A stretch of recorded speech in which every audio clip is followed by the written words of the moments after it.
Welcome to Crisis Horizon. I'm your host, Paul. Today, we're talking about hidden dangers, dangers that could be a lot closer than you think. In fact, they might be lurking in the one place you're supposed to feel safest, your own kitchen. So let me ask you this. What's the most dangerous food in your fridge right now? Take a second. Think about it. Is it that leftover takeout? Maybe some deli meat that's been in there a little too long? Well, the answer is probably going to surprise you, because it's something a lot of us eat every single day without even thinking twice. Yep, it could be the humble egg. That's right. This absolute staple of breakfast, of baking, is actually linked to one of the most common foodborne illnesses on the entire planet, Salmonella. And look, we need to be really clear here. This isn't some small, isolated problem. That number you see, 155,000, that's the estimated number of people who die from Salmonella every single year worldwide. It has a massive global impact, not just on our health, but on economies too. Okay, so let's really get into this, because how we, as a global community, handle this risk, well, it's surprisingly all over the place. It's created this fascinating and honestly pretty confusing global puzzle. Okay, now this is where things get really interesting. Look at this. It's a complete contradiction. In the US and Canada, eggs get washed and sanitized, but that process actually removes a natural protective layer, a little something called the cuticle. This means they have to be refrigerated to stop bacteria from getting in through the now porous shell. But then you look at the EU, and they do the exact opposite. They actually prohibit washing to keep that protective layer intact, which means refrigeration isn't mandatory. I mean, you've got two huge developed regions with two totally opposite approaches to the same safety problem. And this isn't just a US versus Europe thing either. When you look at the whole world, there's just no single standard. You've got places like South Korea where washing and refrigeration are both mandatory. Then you go to other places like the Philippines or Egypt, and neither is required. It just creates this incredibly confusing situation for consumers and producers alike. And the hit isn't just to our health. Look at that number. $4.1 billion. That's the estimated annual economic cost of salmonellosis in the United States alone. That's everything from medical bills to people being out of work. But the story doesn't stop with eggs.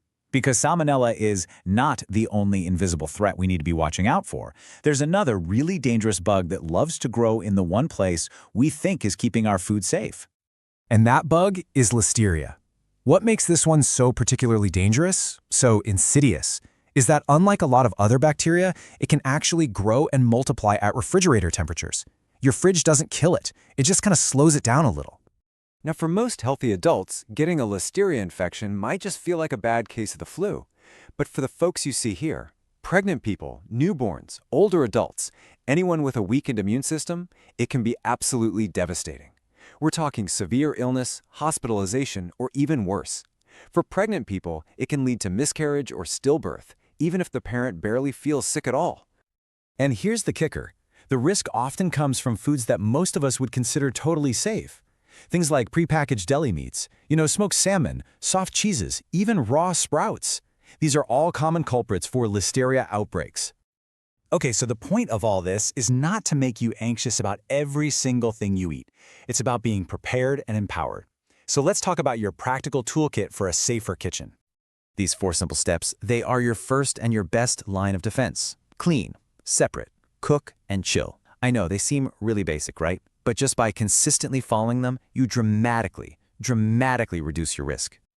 And that chill step is absolutely critical. Let me ask you this. Is your refrigerator actually cold enough? The FDA recommends 40 degrees Fahrenheit, that's 4 degrees Celsius, or below. You can get a cheap little appliance thermometer to check. It's such a simple action, but it can literally stop dangerous bacteria like Listeria from growing. All right, so beyond the physical threats in our food, we also have to deal with a whole different kind of crisis, an information crisis. It's so easy to get lost in a sea of myths and just plain bad advice. So let's build your toolkit for spotting that misinformation.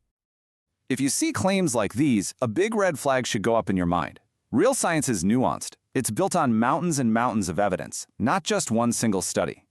You really got to be wary of anyone trying to sell you a miracle cure or dividing food into simple good and bad lists. Always question the source. And this is a classic example of what I'm talking about. For years, eggs were totally demonized because of their cholesterol.